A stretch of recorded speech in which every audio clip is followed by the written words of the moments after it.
Good evening, travelers, and welcome back.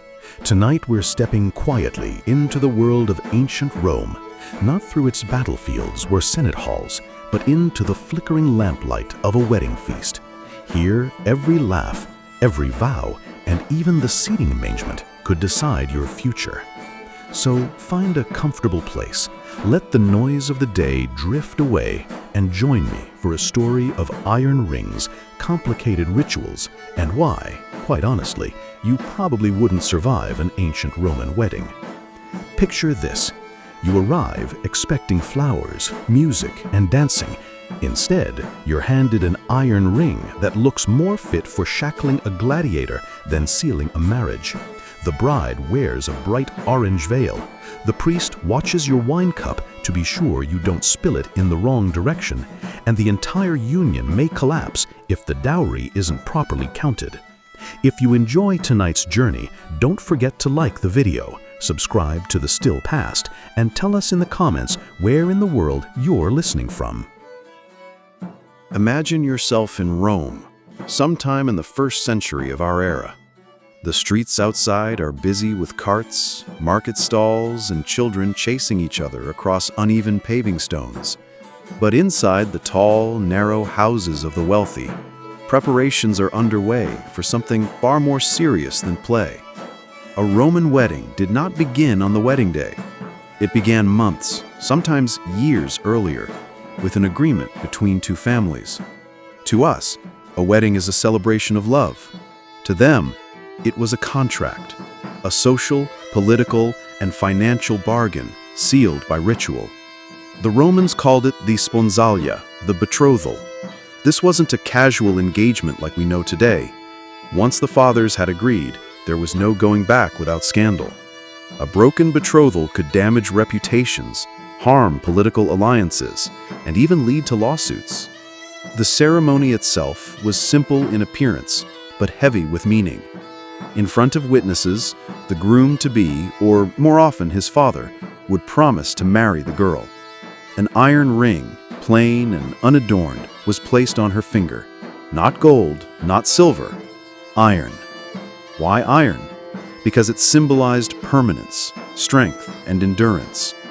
Pliny the Elder, in his Natural History, tells us the Romans chose the 4th finger of the left hand because they believed a special vein ran directly from that finger to the heart. That tradition, oddly enough, lingers in our own wedding customs today. Yet, don't be fooled by the romance of that detail. This was less about hearts and more about households. The girl, sometimes only 12 or 13, may have had little say in the matter. It was the paterfamilias, the father, who spoke for the family. His word carried the weight of law. Now, the Romans valued the idea of consensus, agreement. But what they meant by agreement is not always what we would imagine. A bride's consent was technically required, especially by the late Republic and early Empire, but in practice, a nod, a silence, or a wordless acceptance often sufficed. The real consent that mattered came from the families, not the young couple themselves. Cicero, writing in one of his many letters, described a potential marriage match in terms of property, alliances, and advantages. He mentioned the character of the bride almost as an afterthought. That gives us a clear sense of priorities. For the Romans, marriage was less about two individuals and more about two lineages intertwining. It was, quite literally, the weaving together of destinies. At the heart of this arrangement lay the dowry, or das. The dowry was not a token. It was often immense. Land, slaves, fine furniture, jewelry, even entire estates could be transferred as part of a dowry. The jurist Ulpian noted that dowries were crucial not only for the family's status, but also for the survival of the marriage itself. If the marriage ended, through divorce, which Romans accepted quite readily, or through death, the dowry had to be returned. This meant every marriage carried a built-in financial risk. Imagine the tension this created. For wealthy senatorial families, a dowry wasn't just money, it was the glue that held alliances together.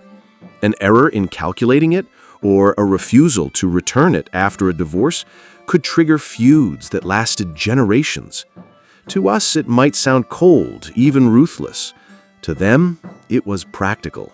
A marriage without a dowry was almost unthinkable in the upper classes. It would be like attending a feast without bringing food to share, except the consequences stretched far beyond embarrassment. One of the details modern audiences find most startling is the age of Roman brides. Girls could be married as young as 12, though 14 was more common. Grooms, meanwhile, were usually older, in their late teens, 20s, or even 30s. Augustus, Rome's first emperor, actually passed laws to encourage early marriage. He saw it as a duty to the state. Citizens were expected to produce legitimate children to carry on the Roman name and fill the legions of the future. To us, this sounds uncomfortably young, but in their world, it was considered natural. The continuity of the family line mattered more than the feelings of the individuals. Picture a Roman atrium, the central hall of a wealthy house. Oil lamps flicker on the marble floor. Statues of household gods, the lyres and penates, stand nearby, watching silently. In one corner, a young girl sits quietly, her hair braided neatly. Perhaps she is 12, perhaps 14. She holds an iron ring in her hand. She knows little of the man she will one day call her husband. He may be across the room, speaking with her father, or he may not even be present. Nearby, scrolls are being drawn up, agreements written in careful Latin, setting down the details of the dowry and the conditions of the match. Witnesses nod solemnly as the promises are spoken aloud. The family's honor now hangs on the strength of these arrangements. It is not a moment of joy, but of gravity. The girl looks at the iron ring and perhaps wonders if it will feel heavy on her finger. For us, this would already be too much. To be betrothed at 12 with little choice, to watch one's future decided by scrolls and signatures, would feel suffocating. To see marriage not as a matter of affection, but of financial strategy, would be unbearable. And yet, to the Romans, this was order. This is how society held together. It was not cruelty in their eyes. It was the foundation of stability. Even before the wedding day dawned, before the veil, the feasting, and the solemn vows, the young couple's futures had already been set. The iron ring, the dowry, the agreement of fathers, these were the true beginnings of a Roman marriage. The morning of a Roman wedding did not begin with music and flowers.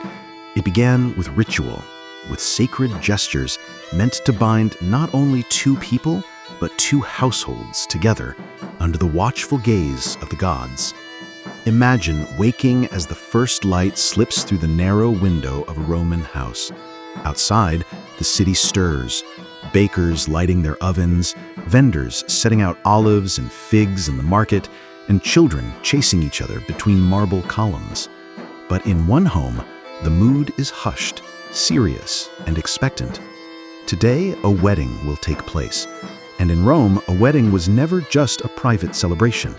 It was a sacred and social contract, one that demanded precision, reverence, and absolute attention to detail. The bride's preparation was symbolic, almost theatrical, but every step carried meaning.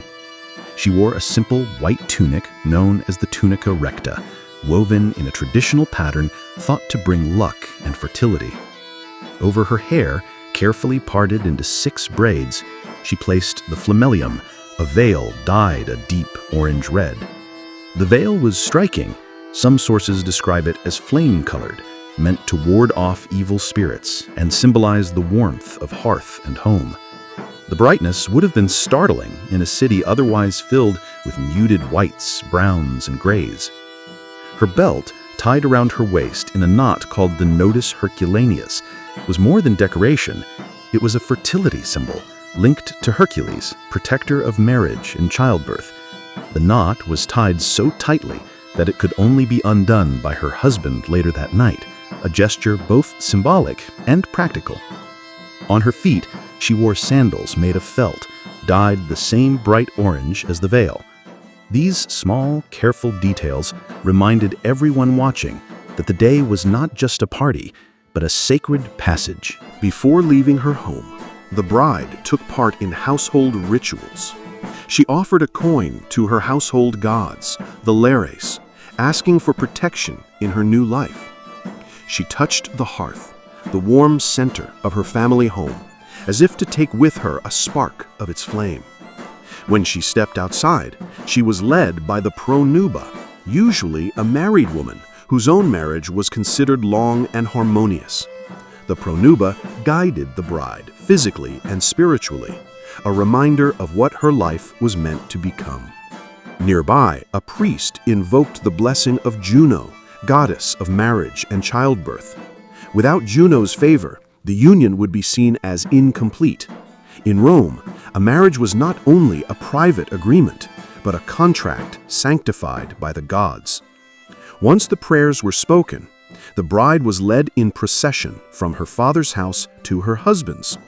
This was not a quiet stroll. It was a symbolic journey, watched closely by neighbors, friends, and extended family. The procession carried torches to light the way, even in daylight, as a symbol of guidance. Children often sang old songs, some playful, some sacred. These songs were believed to keep away evil spirits, but they also added a sense of joyful noise to the event.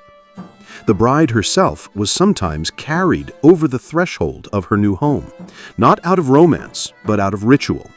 Romans believed it was unlucky if a bride tripped when entering her husband's house, so lifting her ensured she would cross safely.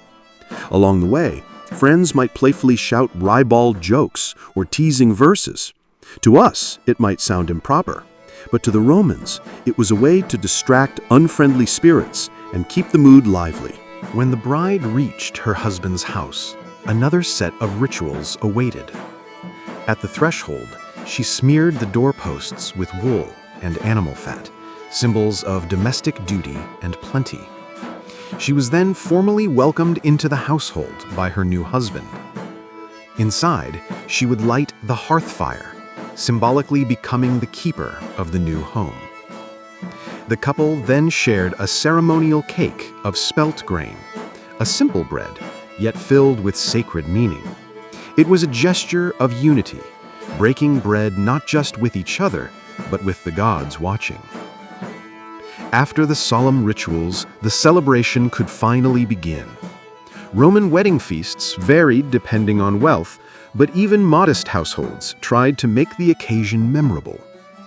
Reclining couches were set out in the dining hall, though the bride and groom usually sat upright, a mark of their special role.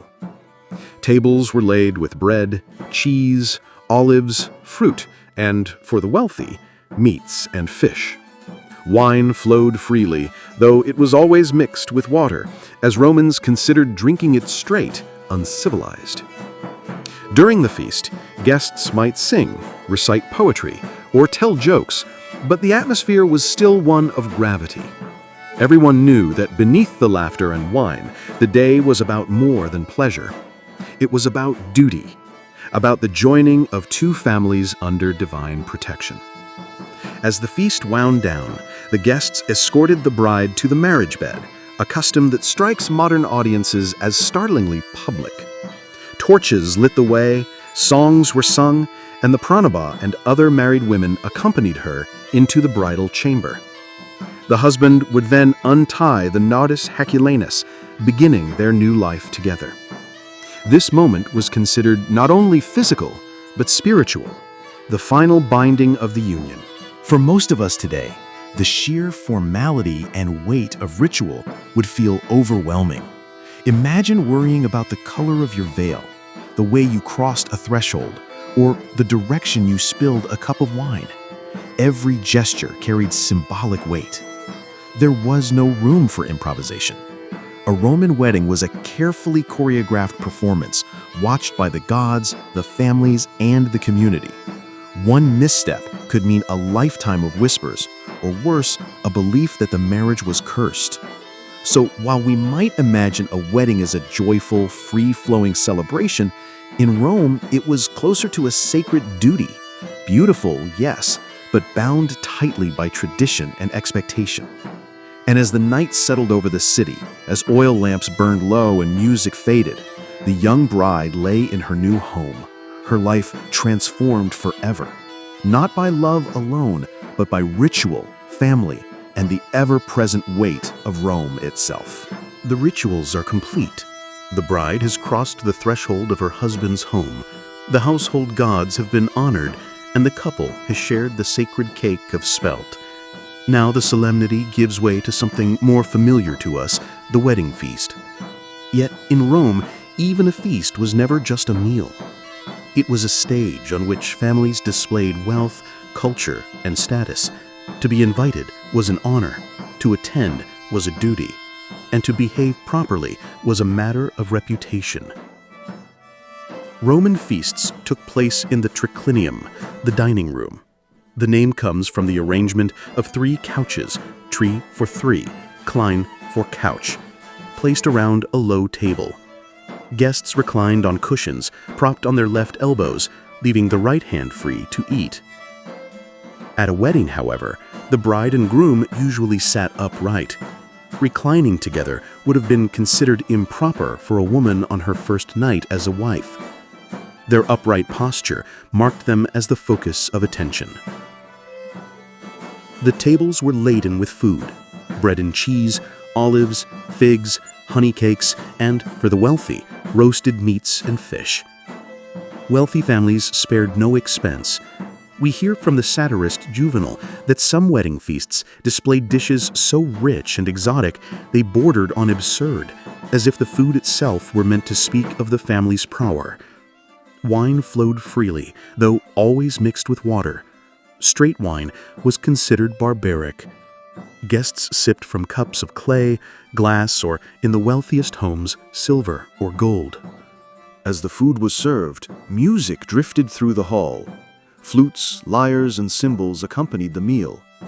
Sometimes a hired singer or poet would recite verses in honor of the couple, praising their families, their future children, and, of course, the gods who presided over the day. Children, too, had their part. Young boys and girls sometimes sang traditional songs to ward off bad luck and to fill the air with joy. Some songs were ancient, older than the Republic itself, passed down from generation to generation. For wealthier weddings, acrobats or dancers might be brought in to perform between courses. Though Romans valued dignity, they also enjoyed spectacle, and a wedding provided the perfect excuse for both. Roman feasts were as much about conversation as food. Guests engaged in playful debates, riddles, and contests of wit. To sit silently was considered poor form. To speak too boldly, worse. Balance was everything. The poet Ovid hints in his writings that teasing verses and playful jests were common at weddings, sometimes bordering on the risque. This wasn't seen as scandalous, but as a way of distracting unfriendly spirits and keeping the mood alive. Yet beneath the laughter, the conversation often turned to serious matters: politics, alliances, the careers of young men, the dowry arrangements, even potential future matches. In this way, a wedding feast was both celebration and counsel. Where a guest sat said almost as much as what they ate. In Rome, seating was a delicate business. The most honored guests reclined closest to the couple. Lesser acquaintances were placed further away. A misstep in arranging the couches could spark offense that lingered for years. Plutarch notes that Roman banquets could be the birthplace of both friendships and feuds, depending on who was honored and who was overlooked. At a wedding, the stakes were even higher, for this was a public display of the family's networks. Though all eyes were on her, the bride herself often remained quiet. Her role was to appear modest, graceful, and dignified. Too much laughter, too much boldness might be frowned upon. She was the center of attention, but in a strangely silent way. The groom, meanwhile, balanced between host and guest of honor. He was expected to greet important figures, thank the pronuba, and show respect to the priest who had blessed the union. Every gesture was watched, every word remembered. As the feast drew to a close, the couple once again shared food, the simple cake of spelt grain. This humble act was more important than all the lavish dishes that had come before. It reminded everyone that at its heart, marriage was about unity, sustenance, and continuity. Then came the most symbolic moment, leading the bride to her new chamber. Guests carried torches, sang songs, and filled the hall with noise to ward off spirits. The groom untied the nodus herculaneus, and the marriage was complete. For most of us, the pressure of such an event would be immense. Every gesture mattered. The way you reclined, the words you chose, the seat you were given. Even how you drank your wine. A misplaced joke or a poorly chosen comment could damage a family's reputation. Add to that the weight of ritual, the songs, the prayers, the sacred cake, and you begin to see why a Roman wedding was as much trial as celebration. To us, a wedding feast is a moment to relax. To the Romans, it was a moment to prove oneself worthy of the gods, the ancestors, and the watchful eyes of an entire community. And as the lamps burned lower and the final songs faded, the wedding feast ended not in private peace, but in the continuation of duty. The duty of the new wife to her husband's household, the duty of the husband to the state, and the duty of both to Rome itself. The lamps from the wedding feast have gone out. The laughter has faded, and the house is quiet. But in truth, the marriage has only just begun. For a Roman couple, the rituals and the feasting were only the visible half of the union. The other half, perhaps even the more important half, was written not in song or prayer, but in law. Because in Rome, a wedding was never just a private bond between two people. It was a contract, a piece of legal machinery built to protect families, property, and the state itself. The Romans recognized two main forms of lawful marriage. The first was called cum manu, meaning with the hand. In this arrangement, the wife legally passed from the authority of her father to the authority of her husband. She became part of her husband's household in every sense. Her property, her dowry, even her legal identity came under his control. The second, and later more common form, was sine manu, without the hand.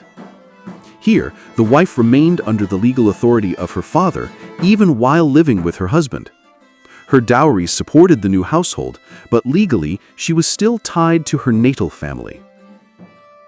The jurist Gaius, in his Institutes, Book 1, remarked that the difference lay not in the wedding ceremony itself, but in the lasting bond. It is not the union itself which creates the manus, but the acceptance of authority within the household. By the late Republic and early Empire, sine manu marriages had become the norm, partly because wealthy families wanted to keep their property under their own control, not let it pass into another household. The dowry, the deuce, was the beating heart of the marriage contract. Roman jurists like Ulpian wrote with dry precision about the rules of dowry repayment, but beneath their words was the tension of real families and real fortunes at stake. Ulpian noted, "A dowry is provided for the support of the burdens of marriage, that is, for the husband to bear the expense of household matters." In practice, this meant the dowry was expected to keep the household running, servants, food, clothing, even entertainment, all under its support. If a marriage ended, the dowry had to be returned. The historian Tacitus records bitter disputes over dowries, noting that men of rank often quarreled more over money than over love. It was not uncommon for entire fortunes to vanish in the quarrel over whether a dowry had been spent or squandered. To our surprise, divorce in ancient Rome was remarkably easy. Either the husband or the wife could end the marriage simply by declaring their wish to separate, usually in front of witnesses. Seneca, in one of his letters, lamented the frequency of divorce in his day. Women reckoned the years not by the number of consuls, but by the number of husbands. His words suggest a society where marriage was common, but permanence was rare. This didn't mean divorce was lighthearted. A woman divorced too often could lose reputation, and a man risked damaging alliances. Yet the legal simplicity of it remained striking. No courts, no drawn-out trials, just a public statement of intent. Around 18 BCE, Augustus introduced the Lex Julia de Maritandis or de Nubis. These laws required Roman citizens of certain classes to marry and bear children. A widow had to remarry within 2 years, a divorcee within 18 months. Men without wives lost their right to inherit property. Suetonius, in his Life of Augustus, records the emperor's frustration. Despite the law, many of Rome's elite resisted marriage. Augustus even lamented in the Senate, "We have passed laws, but they lie sleeping." The fact he had to enforce marriage by statute shows just how reluctant many were to bind themselves. Though the system leaned heavily toward men, women with wealth and clever families found ways to preserve independence. In a sine manu marriage, a woman technically remained under her father's guardianship, and if he died, she could sometimes gain control of her own property. Cicero, in a letter to his friend Atticus, once advised that a bride be chosen not for her beauty, but for her dowry and her family connections. What we seek is not the girl herself, but her fortune and her ties. For a modern listener, this sounds unkind, but in Cicero's Rome, it was simply practical advice. Some women even turned the system to their advantage. Livia, wife of Augustus, famously kept her own estates separate and used her wealth to build her son Tiberius's career. She shows us that while the laws pressed hard, influence could still flow quietly through the cracks. For us today, the sheer weight of legal formality would feel suffocating. Imagine knowing that your marriage was less about affection and more about property transfer. Imagine living under a system where a spoken declaration could end your marriage, yet the dowry you brought might tie your family into years of bitter disputes. Even the permanence we attach to marriage today would have been alien. To the Romans, permanence came not from vows of love, but from scrolls written by jurists and enforced by magistrates. A Roman wedding was not just a sacred moment under the blessing of Juno. It was a binding legal instrument, and one that could bring as much danger as joy. The wedding day has passed. The torches are extinguished. The last songs have faded, and the new bride wakes in her husband's house for the very first time. Outside, Rome continues its restless hum. Carts rattling over stones, vendors calling out the price of figs and bread. But within the quiet walls of her new home, life has changed forever. A Roman marriage was not just about rituals and contracts. It was about the daily rhythm of shared duty, expectation, and tradition. The Roman home, or domus, was more than a shelter. It was a world in miniature, a small reflection of the larger order of Rome itself. At its center lay the atrium, with its open roof and shallow pool to catch rainwater. Around it stretched rooms for sleeping, storage, and receiving guests. For a new bride, stepping into her husband's domus was like stepping onto a stage. She had become not only a wife, but a partner in maintaining the dignity and reputation of an entire household. The household gods, the lyres and penates, watched from their little shrine near the hearth. Each morning, offerings were made to them. A pinch of grain, a splash of wine, perhaps a garland of flowers. To neglect these rituals was unthinkable. The Romans described the ideal wife as domina, the lady of the house. Her duties were many. She oversaw the slaves or servants, managed the stores of grain and oil, and ensured the smooth running of daily life. The poet Martial once wrote that a good wife was worth more than a fortune because she kept the household in order. Yet in practice, expectations were demanding. A wife was to be modest, industrious, and loyal, her reputation reflecting directly upon her husband. She also had an important religious role. As mistress of the hearth, she was responsible for keeping the household fire alive, a symbol of continuity and prosperity. Plutarch tells us that the fire represented the soul of the household, and to let it die was a sign of neglect. The husband, meanwhile, bore the weight of public life. He was expected to represent the household in politics, law, and military service if required. His authority as pater familias was immense. In theory, it extended over his wife, his children, and even his slaves. Yet Roman authors remind us that authority came with responsibility. Cicero, in his letters, often referred to the duty of a husband to provide not only protection, but dignity to his household. A man who mismanaged his home was considered as shameful as one who lost a battle. Above all, Roman marriages were expected to produce children. Augustus's laws had made this more than a social expectation. It was a civic duty. A wife who bore 3 or more children earned the right to greater independence. The birth of a child was celebrated with household rituals. On the 9th day for boys and the 8th for girls, the child received a bulla, a protective amulet, and was formally named. The entire process was steeped in tradition, reminding everyone that marriage was not merely a union of 2 individuals, but the continuation of Rome itself. Picture an ordinary day in a Roman marriage. At dawn, the wife rises to oversee the slaves preparing bread and oil. She checks the household accounts, records purchases, and perhaps spins wool with the other women of the house. The husband prepares to leave for the forum or the senate, his toga carefully arranged. By midday, guests may arrive. Roman households were hubs of social life, and wives were often expected to receive visitors graciously.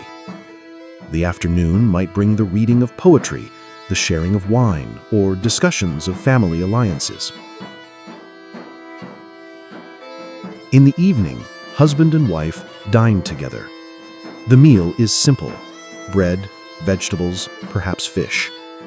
Oil lamps glow on the walls. Before bed, they make small offerings at the household shrine, whispering prayers for health, prosperity, and children.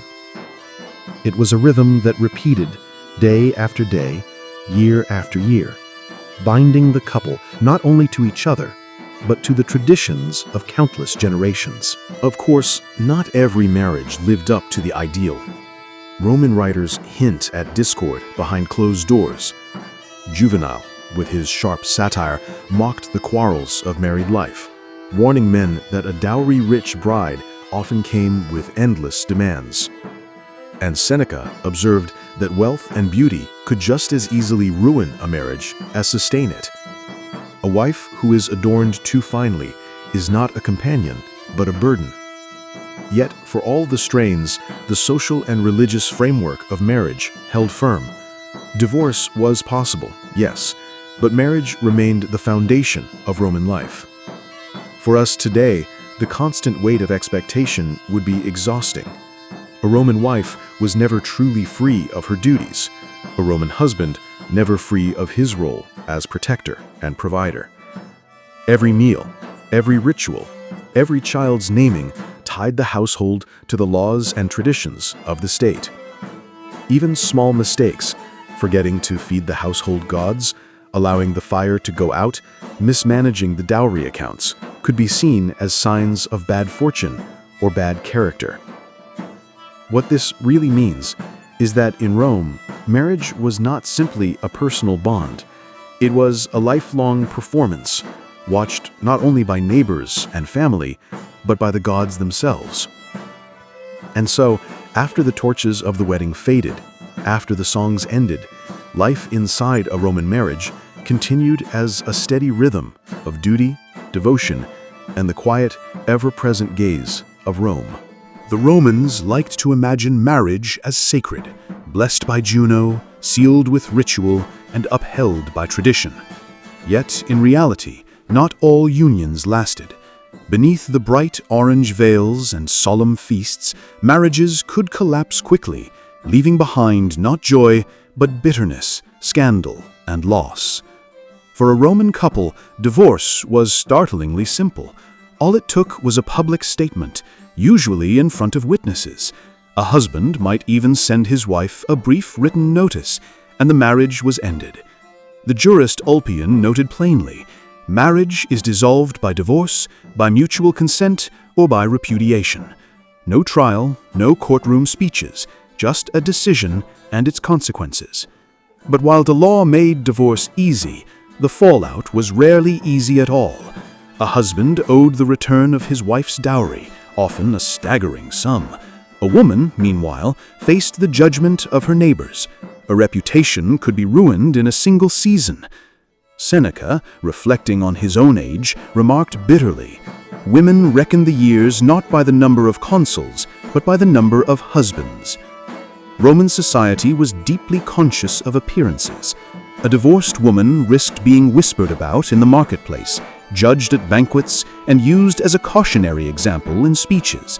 Juvenal, ever the sharp satirist, claimed that some women rushed from husband to husband so quickly that their bridal wreaths had barely faded before the next wedding was arranged. Yet many men divorced just as quickly. Political alliances shifted, dowries needed replenishing, and a wife suspected of disloyalty could be dismissed to protect a husband's standing. In the end, divorce was less about law and more about reputation, a fragile currency that could vanish overnight. Perhaps no story shows this better than that of Marcus Tullius Cicero, Rome's great orator, and his wife Terentia. For almost 30 years, theirs seemed a stable union. Terentia was wealthy, capable, and fiercely loyal in Cicero's early career. During his exile, she managed his affairs and even raised funds for his return. But their letters, preserved through the ages, reveal growing tension. Cicero wrote to his friend Atticus of his frustrations, "I am tormented by the reports of her extravagance. It is as if she is working against me rather than for me." He accused her of mishandling money, of acting too independently. To a Roman husband, such independence could feel like defiance. In 46 BCE, Cicero ended the marriage. The divorce shocked many, but what followed shocked them even more. Cicero married Publilia, a young woman not much older than his daughter Tullia. The union was short-lived. Tullia soon died in childbirth, and Cicero, heartbroken, confessed to Atticus that he regretted his choices. Plutarch, looking back, wrote that Cicero sought solace in words, but found none in his home. Meanwhile, Terentia proved remarkably resilient. She lived decades longer, said to have reached nearly 100 years, and according to some accounts, even remarried. Their story shows that even Rome's most eloquent man could not control the fragility of marriage. For Cicero, the cost of divorce was not only financial, but deeply personal. He was not alone. Julius Caesar divorced his wife Pompeia after a scandal at a women's religious festival, declaring, "Caesar's wife must be above suspicion." Whether she was guilty mattered less than the whisper of doubt. And even Augustus, who tried to enforce morality with strict laws, banished his own daughter Julia for repeated affairs. Tacitus records that her scandal haunted the imperial household for years, proof that not even emperors were safe from the fragility of Roman unions. For some, divorce meant ruin. A wife without wealth or family support could fall into hardship, her reputation forever marked. A husband forced to return a large dowry might see his fortune vanish in a single season. But others survived, even thrived. Wealthy women in sine manu marriages often retained their dowries, living independently or remarrying quickly. Widows sometimes gained more freedom than they had ever known as wives, managing estates and guiding the futures of their children. In this way, divorce could destroy, but also reshape lives. All of this unfolded under the watchful shadow of Augustus's marriage laws. Widows and divorcees were pushed to remarry quickly. Men risked losing inheritance rights if they avoided marriage. For some, this meant a cycle of unions, less about love than about law, reputation, and survival. Pliny the Younger stands as a rare voice of affection, writing to his wife Calpurnia of her loyalty and companionship. But he was the exception. Most Roman marriages were less about intimacy, more about alliances and duty. For us today, the ease of divorce might seem freeing, but in Rome, it was a trap of expectations. A word could end your marriage, yet the consequences, financial ruin, damaged reputation, or bitter lawsuits, could linger for years. Imagine living where your entire household judged your worth, where an emperor could banish his own daughter, and where the Republic's greatest orator admitted that the home he built on law and reason could not withstand the strain of marriage. That is why you would not survive an ancient Roman wedding, not because the rituals were harsh, but because the life that followed was bound by law, watched by neighbors, and always at the mercy of reputation. The torches of the Roman wedding have long since burned out. The orange veils have faded. The feasts have ended, and the voices of Cicero, Caesar, and Julia are only whispers on parchment. Yet in quiet ways, the world of the Roman wedding still lingers with us. Consider the wedding ring. Romans often gave iron rings as symbols of commitment. Pliny the Elder tells us that the iron was chosen for its strength and permanence. Some wealthier Romans later chose gold, but the idea of a circular band, worn daily, came from them. Today, when couples exchange rings, few realize that the custom reaches back to Rome, to a time when iron was seen as more valuable than glitter. The Roman dowry system has vanished, yet its shadow can still be felt. Even now, in many parts of the world, marriage involves negotiations about property, inheritance, or financial stability. The Roman idea that marriage was not only a union of hearts, but of households, shaped centuries of practice across Europe and beyond. The Roman concept of the pater familias, the head of the household with authority over wife, children, and slaves, left its mark on family law for centuries. Medieval and even early modern families in Europe carried echoes of this Roman model, where the household was not only private, but also a unit of civic order. Though the strict authority of the pater familias is long gone, the idea that marriage creates not just intimacy, but structure, a home that mirrors the wider society, remains. For Romans, marriage was incomplete without children.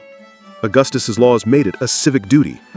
While today marriage has become more personal and varied, echoes of that Roman expectation linger in the questions families still ask newlyweds about children, or in the way governments sometimes encourage family growth through policy. Yet, perhaps the strongest legacy is not in customs we kept, but in lessons we can learn. The Romans remind us that marriages, however celebrated, are fragile. They depend not only on law or ritual, but on care, understanding, and trust. Cicero and Terentia's bitter end, Caesar's dismissal of Pompeia, Julia's downfall. These stories are more than curiosities. They are reminders that even in a world of iron rings and divine blessings, a marriage could stumble on the same stones of pride, money, and reputation that trip us still today. So, as we close, picture once more that Roman wedding feast. The lamplight flickers, the guests laugh, the bride in her orange veil takes her husband's hand. Outside, the city of Rome pulses with life. We know, from our place in history, that their journey will not be easy. The dowry will weigh heavily. The household gods will demand their daily offerings. Neighbors will whisper. Laws will press, and reputation will hover like a shadow. And yet, in that moment, there is hope. Hope that their union might weather the tides of Rome. For us listening now, perhaps the lesson is simple, that while customs change, the heart of marriage, its joys and its trials, has always been both fragile and enduring. And that is why, dear travelers, you likely would not survive an ancient Roman wedding. But the echoes of those weddings are still with us, quietly shaping the way we understand love, family, and the promises we keep. As we leave the lamplight of the Roman wedding behind, I hope tonight's story has given you a peaceful space to rest. If you'd like to hear more, please like this video, subscribe to The Still Past, and let us know in the comments where you were listening from. May the hours ahead bring you rest, and may the still past keep you company until morning.